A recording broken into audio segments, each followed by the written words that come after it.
नमस्कार, welcome back once again. मैं हूं राहुल और एक बार आप सबका इस YouTube चैनल पर स्वागत है। सबसे पहले जन्माष्टमी की आप सबको ढेर सारी शुभकामनाएं। तो चलिए शुरू करते हैं। फ्रेंड्स, आप सबको पता है कि कंपटीशन एग्जाम में लाखों बच्चे बैठते हैं, लेकिन सिलेक्शन सिर्फ उन्हीं बच्चों का होता है जो स्मार्ट स्ट्रेटेजी अपनाते हैं। तो और एग्जाम में सच्चाई यह है कि एनसीईआरटी बेस्ड क्वेश्चंस और प्रीवियस ईयर क्वेश्चन से एक बड़ा हिस्सा पूछा जाता है। तो इसलिए मैं आपके लिए लेकर आया हूँ एक कंप्लीट एग्जाम का ब्लूप्रिंट, जिसमें कि आपको साइंस के 50 से ज़्यादा क्वेश्चंस दूंगा, जिससे क्या होगा कि आपको के एग्जाम का पैटर्न समझ में आएगा और आपको एग्जाम हॉल में किस तरह से क्वेश्चन सॉल्व करना है ये समझ में आएगा। तो आपको वीडियो को अंत तक ज़रूर देखना है। और तो चलिए शुरू करते हैं। ये जैसे मैंने कुछ क्वेश्चंस बोर्ड पे लिखे हुए हैं, तो इनको हम सॉल्व करेंगे। तो ये आपको हर टॉपिक से क्या करेंगे, टच करेंगे। तो चलिए शुरू करते हैं। जैसे फर्स्ट क्वेश्चन दे रखा हुआ है, एक वयस्क पुरुष में सामान्य हीमोग्लोबिन की मात्रा कितनी होती है। तो सबसे पहले तो मैं क्या करता हूँ कि इसके आपको ऑप्शंस देता हूँ कि कौन कौन से ऑप्शंस हो सकते हैं एग्जाम में। तो सबसे पहले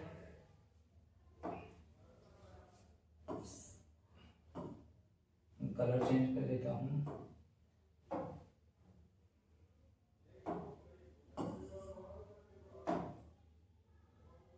ऑप्शन ए 6 to 8 ग्राम पर 100 ml। Second option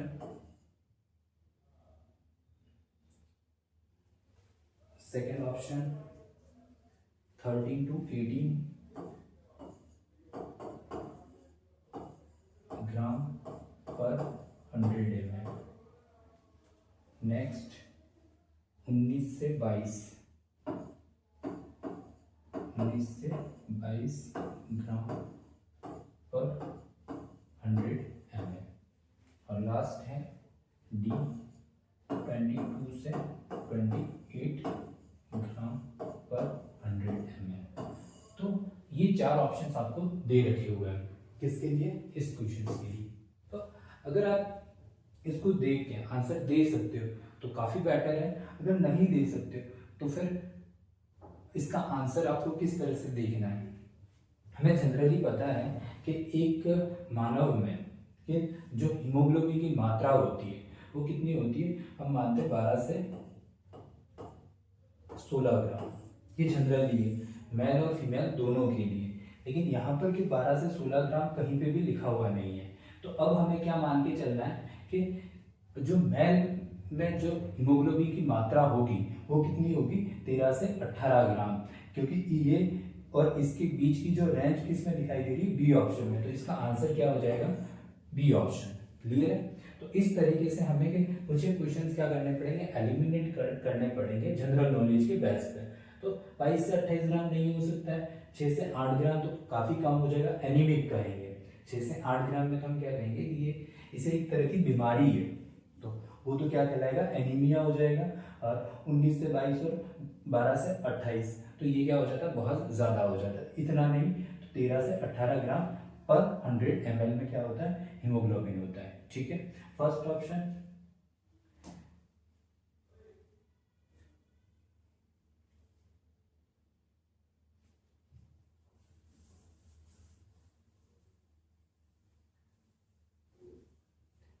next question देखते हैं।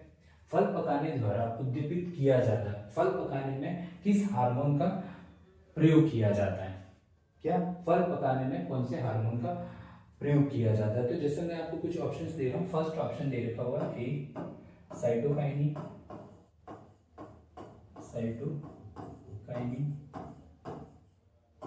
सेकेंड जिब्रेलिन और सी ऑक्सिन और डी एथिलीन।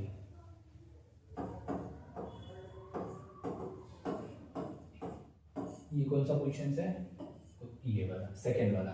तो ये चार ऑप्शन आपको दे रखी हुई। तो अगर आपको आइडिया हो साइटोकाइनिन का प्रयोग किसमें होता है, जिब्रेलिक का प्रयोग किस में होता है, ऑक्सिन का प्रयोग किस में होता है। तो आप इसका आसानी से आंसर दे सकते हो। तो इसका आंसर तो मैं आपको पहले बता देता हूँ कि इसका आंसर क्या होगा,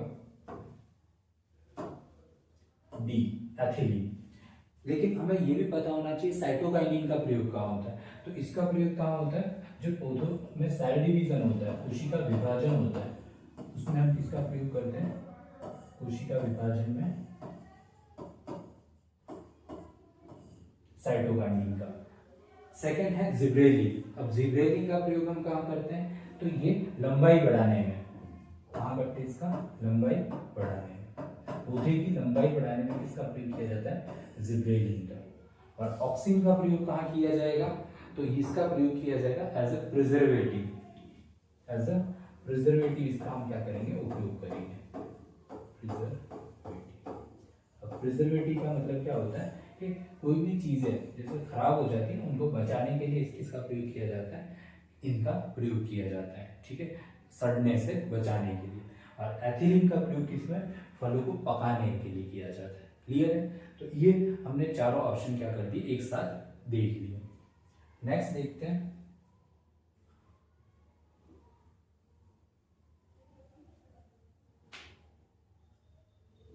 चौबीस घंटों के दौरान ऐसा भी एक समय होता है जब पौधे ना तो O2 छोड़ते हैं ना ही CO2, यहाँ पे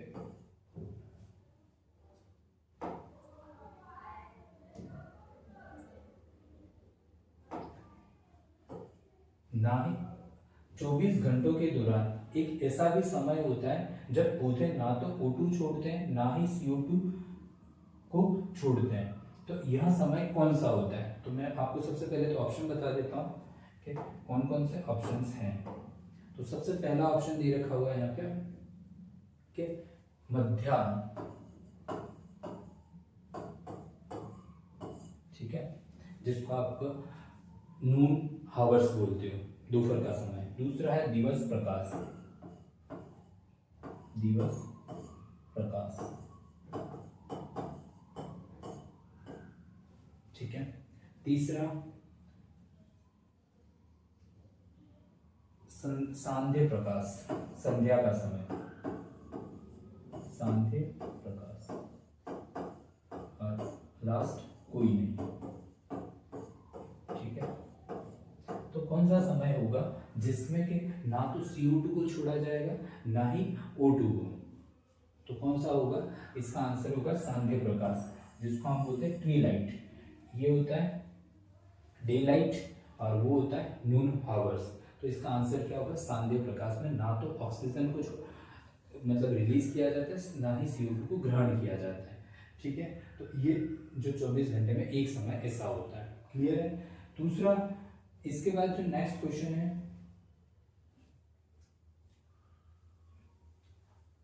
आपको क्वेश्चन को एलिमिनेट करने आने चाहिए कि किसको हम किस तरह से क्या करें, हटाएं, मतलब क्वेश्चन को क्या, ऑप्शंस को। तो उससे क्या होगा, आपको थोड़े आसानी रहेगी क्वेश्चन को सॉल्व करने की। नेक्स्ट, एनीमिया का मुख्य कारण है। तो जैसे यहाँ पे ऑप्शन दे रखे हुए हमारे पास, फर्स्ट दे रखा है Fe की कमी, Fe की कमी। सेकेंड विटामिन डी की कमी, विटामिन डी की कमी, के की कमी और ई की कमी, और विटामिन ई की कमी। तो एनीमिया, एनीमिया में क्या होता है, रक्त की कमी हो जाती है, आरबीसी, आरबीसी की संख्या में क्या आ जाती है, कमी आ जाती है। तो उस जब हम आरबीसी को देखते हैं तो आरबीसी में क्या होता है, तो हीमोग्लोबिन होता है, और हीमोग्लोबिन के साथ में क्या होता है, Fe होता है।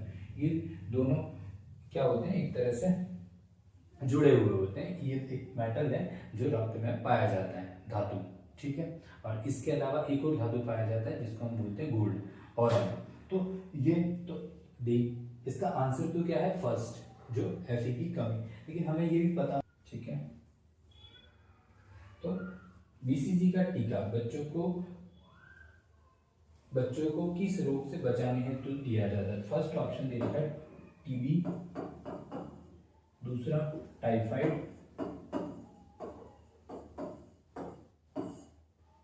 टीबी, टाइफाइड, कॉलेरा और मलेरिया। ठीक है, ठीक है। तो बीसीजी का जो टीका होता है वो किसके लिए दिया जाता है? टीबी, ट्यूबरकुलोसिस के लिए। ठीक है। और टाइफाइड के लिए कौन सा टीका होता है? तो इसके लिए टेस्ट भी किया जाता है, टाइफाइड के लिए विडाल टेस्ट। ठीक है। और कोलेरा जिसको हैजा बोलते हैं, मलेरिया एक तरह का प्रोटोजोन डिजीज है। तो ये कुछ एक रूप साथ में आपको दे रखे हैं। तो ये प्रोटोजोआ द्वारा क्या होता है? संक्रमित होते हैं। तो अपने को ये भी ध्यान होना चाहिए।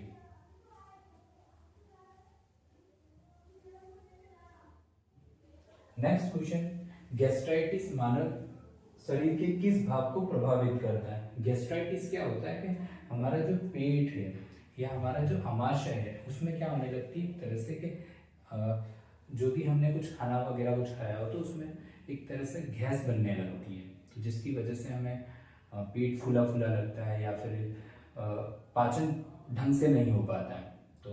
तो ये किस भाग को प्रभावित करेगा?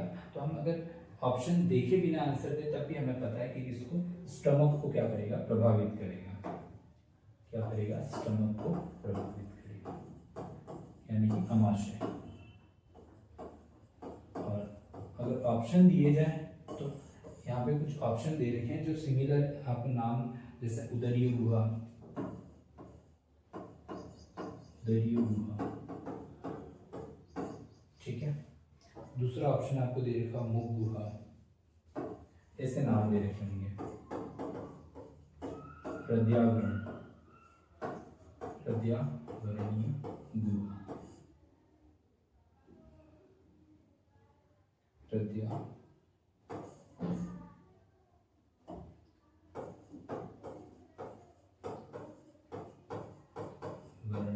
गुहा, बक्षीय गुहा। ठीक है। तो अब सिंपल सी बात है, वक्ष ये वाला पार्ट है, हृदय हार्ट वाला पार्ट है, मुख ये वाला पार्ट है, तो इन तीनों को तो प्रभावित कर ही नहीं सकता। तो किसको प्रभावित करेगा? उदर को प्रभावित करेगा। और उदर को हम क्या कहते हैं? स्टमक या पेट वाला पार्ट। ठीक है। तो ये किसको प्रभावित करता है? स्टमक को प्रभावित करता है। तो आई थिंक ये क्वेश्चन आपको समझ में आएंगे। ठीक है। अब नेक्स्ट क्वेश्चन हम देखते हैं कि मानव शरीर में फेफड़े कहाँ पाए जाते हैं? तो सिंपल सा आंसर है, फेफड़े कहाँ पाए जाएंगे? वक्ष गुहा में पाए जाएंगे, इस वाले पार्ट में। कहाँ पाए जाते हैं फेफड़े? वक्ष गुहा में पाए जाते हैं। तो इसके ऑप्शंस भी अगर मैं आपको दे दूं तो क्या है? वही सिमिलर रहेंगे, उदरीय गुहा। पहला ऑप्शन क्या है? उदरीय गुहा। दूसरा वक्षीय गुहा और हृदयावरणीय गुहा।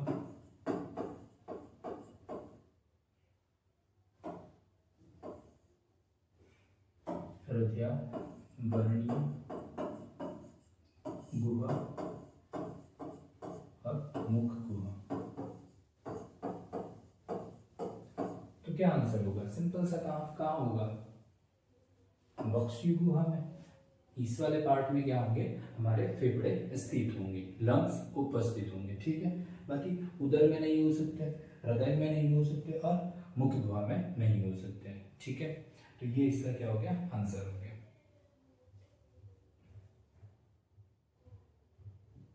नेक्स्ट, प्रोटीन की कमी से कौन सा रोग हो जाता है? तो प्रोटीन की कमी से कौन सा रोग होता है? तो यहाँ पे कुछ ऑप्शन भी दे रखे हुए हैं, तो मैं आपको ऑप्शन बता देता हूँ। पहला दे रखा हुआ है क्वासियोर को, क्वासी और को। दूसरा एनीमिया, रिकेट्स,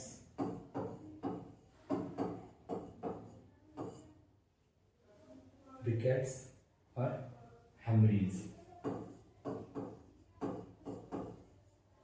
ठीक है। तो प्रोटीन की कमी से दो रोग होते हैं, आपको दोनों ही ध्यान रखना है, क्वासियोर और मरमर। ठीक है। तो हम इसे याद कर सकते हैं, कुछ नहीं मिला इसलिए मर गया। तो क्या है? प्रोटीन की कमी से ये रोग हो जाते हैं। एनीमिया किसकी कमी से होता है? तो रक्त की कमी से या आरबीसी की कमी से। और हड्डियां किससे कमजोर से होती है? तो विटामिन डी की कमी से। किसकी कमी से होती है? Vitamin D. और हेमरेज क्या है? ब्रेन से संबंधित है। ठीक है, तो आंसर क्या हो गया? क्वासी और गोल। तो आपको इसका आंसर ध्यान रखना है। नेक्स्ट,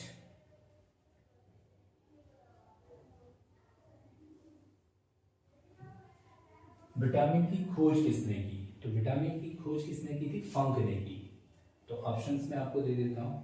विटामिन की खोज,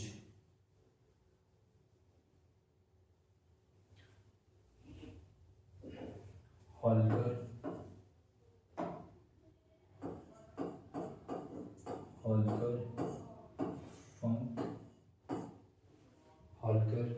फंक, वाटसन और न्यूटन। तो विटामिन की खोज तो किसने की है? फंक ने। किसने की है? फंक ने। और विटामिन ए, बी और सी की खोज किसने की? विटामिन ए और बी और सी। तो ए और बी की खोज तो किसने की है? मैकुलर ने। आपको ये ध्यान रखना है, मैकुलर। और सी की खोज किसने की है? हॉलकर। ठीक है, हॉलकर ने किसकी खोज की? विटामिन सी की खोज की। क्लियर है?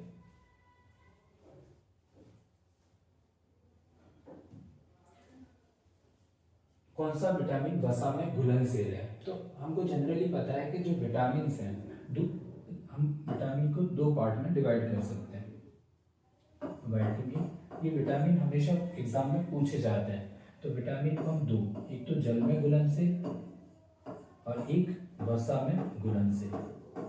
जल में घुलनशील अगर हमें ध्यान है बी और सी, तो बाकी जो भी बच गए वो सारे क्या हैं? वसा विलय। तो वसा विलय में क्या हो जाएंगे? ए, बी, ई और के। ठीक है, तो यहाँ पर मैं आपको ऑप्शंस अगर दे देता हूँ तो यहाँ पे क्या दे रखे हैं? Vitamin A,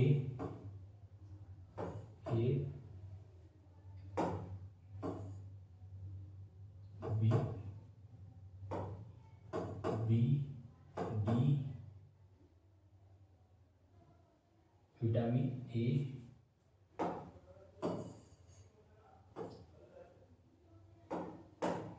vitamin A, D, E, K. ये क्या है? चार ऑप्शन आपको दे रखे हुए हैं। तो आंसर क्या हो जाएगा? चारों। मतलब चारों क्या होते हैं? वसा में घुलनशील विटामिन होते हैं। बी और सी क्या है? जल में घुलनशील विटामिन।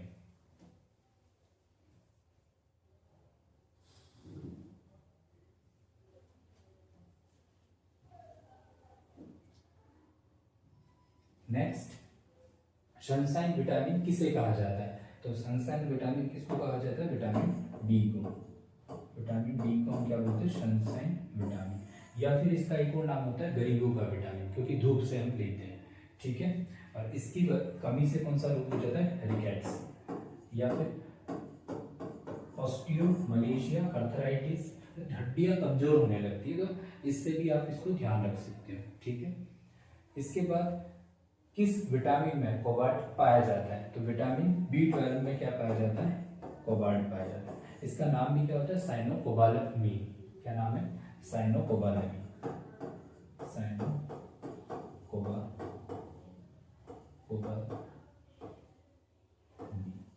ठीक है, साइनोकोबालामीन। B1 का रासायनिक नाम क्या है? तो B1 का रासायनिक नाम क्या है? थाइमीन। B1 का रासायनिक नाम क्या है? थाइमीन। और अगर B2 से आपसे पूछ लिया जाए क्या है? राइबोफ्लेविन।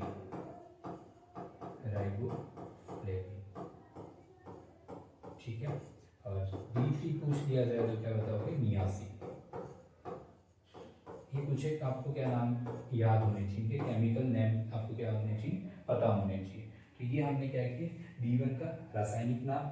मानव शरीर में रक्त की मात्रा कुल वजन की कितने प्रतिशत होती है? आपसे क्या पूछा जा रहा है? मानव शरीर में रक्त की मात्रा। अब हमारा जो पूरी बॉडी है उसमें रक्त का ही कितना परसेंटेज पाया जाता है। तो अगर हम हमारी 100% बॉडी माने तो उसमें हमें पता है कि अगर हम वो करें तो 5 to 6 लीटर हमारे बॉडी में क्या है, रक्त है। 5 से 6 लीटर है, तो 5 से 6 लीटर है, हम परसेंटेज देखेंगे तो लगभग 7 से 8% क्या है, केवल रक्त है। तो कुल वजन का कितना प्रतिशत पाया जाता है, 7 से 8% पाया जाता है। क्लियर है? तो ये आपको ध्यान रखना है। फिर स्वस्थ मनुष्य का रक्तदाब कितना होता है? तो अब स्वस्थ मनुष्य का रक्तदाब, इसको मापा किस में जाता है, स्फिग्नोमेनोमीटर में। और स्वस्थ मनुष्य का रक्तदाब कितना होता है, 120/80 mm of Hg। आपको ये याद रखना है, 120/80 mm of Hg। ठीक है, Hg क्या है, पारा। और इसको किस में मापा जाता है, रक्तदाब को या रक्तचाप को स्फिग्नोमेनोमीटर में। ठीक है, रक्त का अध्ययन क्या कहलाता है, तो रक्त का अध्ययन क्या कहलाता है, हिमेटोलॉजी।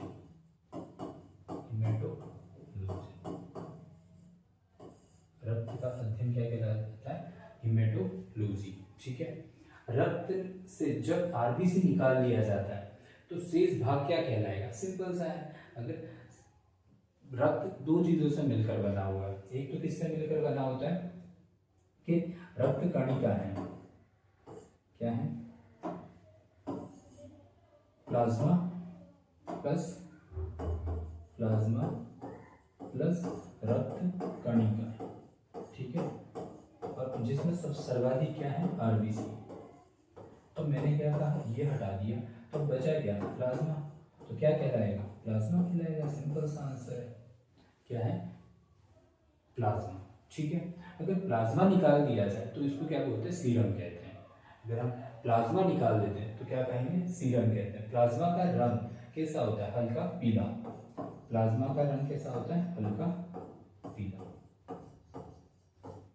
प्लाज्मा का रंग कैसा होता है, हल्का पीला। और उसको किसकी वजह से होता है, इसमें एक वर्णन पाया जाता है, बिलिवर्डिन और बिलिरुबिन। ठीक है, तो जिसकी वजह से इसका रंग कैसा हो जाता है, पीला हो जाता है। जब पीलिया हो जाता है, इसकी मात्रा, इस वर्ण की मात्रा क्या हो जाती है, बढ़ जाती है। क्लियर है?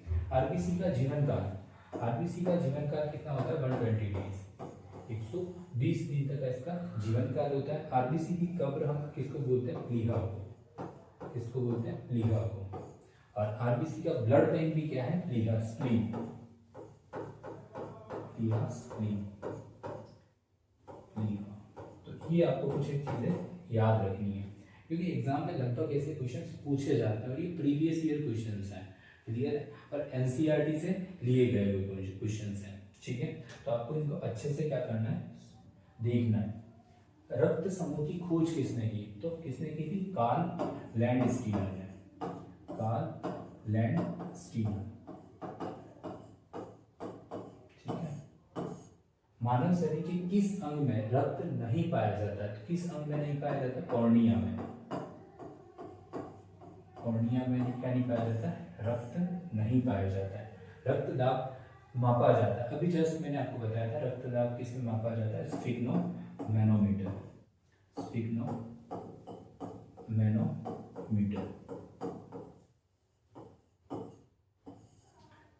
डब्ल्यूबीसी का जीवन काल कितना होता है, तो कितना होता है, 2 से 5 दिन। कितना होता है, 2 से 5 दिन। और डब्ल्यूबीसी का जीवन काल कितना है, 2 से 5 दिन। रक्त के शुद्धिकरण की प्रक्रिया क्या कहलाती है, अगर ब्लड को हमें क्या करना, फिल्टर करना, तो ब्लड फिल्ट्रेशन कहाँ होता है कि हमारा जो किडनी वाला पार्ट है, डायलिसिस, मतलब किडनी वाले पार्ट में क्या होता है, रक्त का शुद्धिकरण, तो उसको क्या कहा जाता है, डायलिसिस। ठीक है, तो ये आपको ध्यान रखना है, डायलिसिस। रक्त में धातु पाई जाती है, कौन सी धातु पाई जाती है, आयरन, Fe। और इसके अलावा पूछे तो Au, औरम, यानी कि सोना। ठीक है, मनुष्य शरीर में प्रचुर मात्रा में पाए जाने वाला तत्व कौन सा है, हमारी बॉडी में सबसे ज्यादा मात्रा में पाए जाने वाला तत्व कौन सा है, तो कौन सा तत्व है, ऑक्सीजन। क्या है, O2। कौन सा है, ऑक्सीजन, O2। क्लियर है? आई थिंक यहाँ तक तो चीजें आपको समझ में आई होगी। ऐसे क्वेश्चंस के एग्जाम में पूछे जाते हैं, ठीक है। इसके बाद मस्तिष्क का सबसे बड़ा भाग, मस्तिष्क का सबसे बड़ा भाग क्या है? प्रमस्तिष्क, और उसको हम सामान्यतः किस नाम से जानते हैं? सेरेब्रम। क्या है? सेरेब्रम। क्लियर है? शरीर का सबसे बड़ा अंग, तो शरीर का सबसे बड़ा अंग कौन सा है? यकृत। और ये नहीं ऑप्शन में हो और स्किन दे रखा हो तो उसे भी हम क्या मानते हैं? शरीर का सबसे बड़ा अंग। स्किन क्या है? शरीर का सबसे बड़ा अंग, ठीक है। ग्रंथि भी अगर पूछी जाए तो कौन सी है? यकृत, ठीक है। मनुष्य के शरीर में टिबिया हड्डी पाई जाती है, कहाँ पाई जाती है? टिबिया कहाँ पाई जाती है? लेग्स में, यानी कि टांगों में। कहाँ पाई जाती है? टांगों में। क्लियर है? मनुष्य शरीर का ताप, सामान्य ताप कितना होता है? तो जब हम ताप का मेजरमेंट करते हैं तो हमें जनरली पता है कि ताप का हम डिग्री सेल्सियस में देखते हैं। तो डिग्री सेल्सियस में अगर लिखा हो तो 37 डिग्री सेल्सियस, और फ़ारेनहाइट में अगर पूछा गया हो तो 98.6 फ़ारेनहाइट, और केल्विन में हो तो 310 केल्विन। तो ये तीनों एक ही है। तो आपको ध्यान रखना है मनुष्य शरीर का सामान्य ताप कितना होता है। अगर डिग्री सेल्सियस में, फ़ारेनहाइट में, केल्विन में अगर पूछा गया हो तो आपको इस तरह से क्या करना है? आंसर देना है।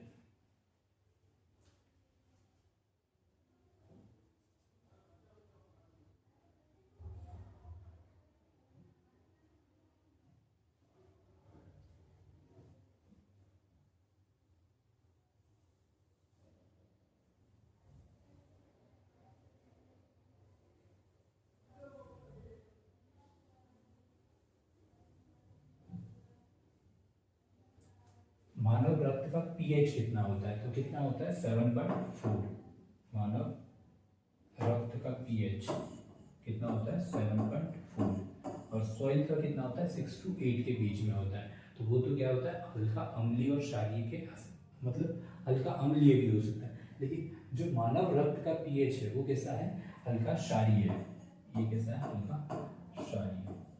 अब कैसे हम चेक करते हैं? तो ये हमें पता चलता है कि ये पीएच स्केल होती है जिसमें ये क्या होता है? 0, इधर क्या होता है?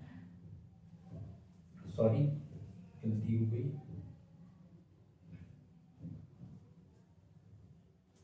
यहाँ पर क्या होती है? स्केल होती है, ठीक है।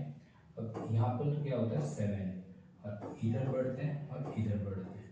तो अगर हम इधर बढ़ते हैं तो इधर अम्लीयता बढ़ती है, इधर क्या बढ़ती है? अम्लीयता, और इधर बढ़ते हैं तो क्या बढ़ती है? क्षारीयता, ठीक है।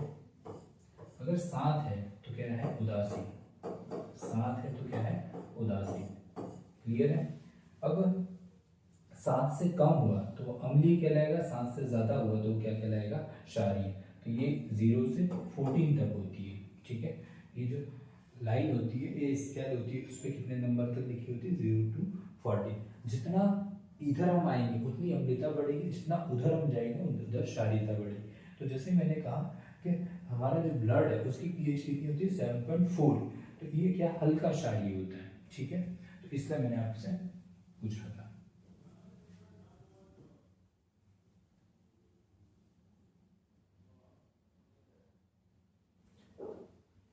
आरबीसी का निर्माण कहाँ होता है? तो आरबीसी का निर्माण कहाँ होता है? अस्थि मज्जा में। कहाँ होता है? अस्थि मज्जा में। और भ्रूणावस्था में कहाँ होगा? यकृत में। वयस्क में तो कहाँ होता है? अस्थि मज्जा में, और भ्रूणावस्था में कहाँ होता है? यकृत में, ठीक है। रक्तचाप नियंत्रण किस ग्रंथि द्वारा होता है? तो रक्तचाप नियंत्रण या ब्लड प्रेशर जो कंट्रोल होता है वो किसके द्वारा? एड्रिनल के द्वारा, एड्रिनल ग्रंथि द्वारा। शरीर की सबसे बड़ी हड्डी कौन सी है? तो शरीर की सबसे बड़ी हड्डी कौन सी है? फीमर। कौन सी है? फीमर। बुढ़ापे में कौन सी हड्डी लुप्त होने लगती है? यानी कि अब हमें बुढ़ापा आ ही गया है, तो ये अगर हमें कैसे पता चलेगा? तो ये थाइमस जो ग्रंथि होती है वो मतलब 0 से, या फिर हम 2 साल से 14 साल तक तो ये क्या करती है? बढ़ती रहती है, लेकिन इसके बाद धीरे धीरे वो क्या घटती जाती है, यानी कि लास्ट तक आते आते थ्रेड जैसी हो जाती है, धागे नुमा संरचना तो कौन सी ग्रंथि है? थाइमस ग्रंथि। कौन सी ग्रंथि है? थाइमस ग्रंथि। बुढ़ापे में कौन सी ग्रंथि विलुप्त हो जाती है? थाइमस। मनुष्य के शरीर में गुणसूत्रों की संख्या कितनी होती है? तो मनुष्य के शरीर में गुणसूत्रों की संख्या कितनी होती है? 46। ठीक है। अब ये जो 46 गुणसूत्र होते हैं वो क्या, अगर जो ऐसे ही पूछा जाए तो 46, लेकिन जोड़े में अगर पूछा जाए तो कितने हैं? 23 जोड़े। ठीक है, कितने? 23 जोड़े। जोड़े का मतलब है ये सेट होते हैं। ठीक है। अब इनमें भी क्या, एक लिंग गुणसूत्र होते हैं और एक अलिंग गुणसूत्र होते हैं।